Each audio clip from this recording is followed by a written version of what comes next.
आता तू किती वर्षाचा आहेस? मी आता 23. अच्छा, म्हणजे लहानच आहेस ना. पहिलं रिलेशनशिप आहे तुझं? नाही दुसरं तिसरं बघ, ती हा व्हिडिओ पाहणार आहे कधीतरी. हा तिला माहिती आहे. तिला माहिती. आणि तिचा तू किती आहेस?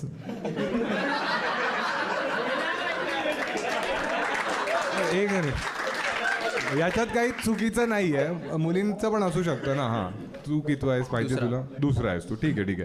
तर खूपच सोपा प्रश्न आहे. तुझी जी पण एक्स म्हणतोय गर्लफ्रेंडला काय बोलतोस प्रेमाने? ते आता इकडे ना सांग ना. नाव नको सांगूस. निक नेम काय आहे? बबडी असं सांग ना, काहीतरी आहे ना. काय नाही असं काय नाही. ए, आपलं नातं आता दृढ झालंय ना. असं खोटं नाही. चिन्मय यार, नाव चिन्मय आहे ना, खोटं नको बोलू. सांग. हां, काय बोलता? कधीतरी बोलतो. हां. बे बोलतो. बे निकाल बे.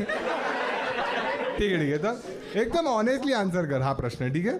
जर बेच्या बाबांना कळलं की तुमचा हा सीन चालू आहे, हायपोथेटिकल प्रश्न आहे. ठीक आहे.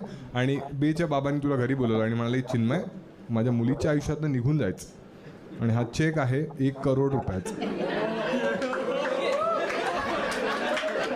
चिन्मय विचार कर.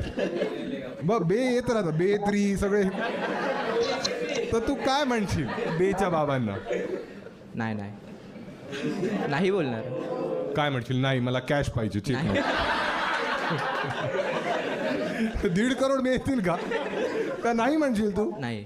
का असं? का म्हणजे एकदम खरं प्रेम आहे की तुला वाटतं की तिचे बाबा मग हुंड्यात देतील 1 करोड?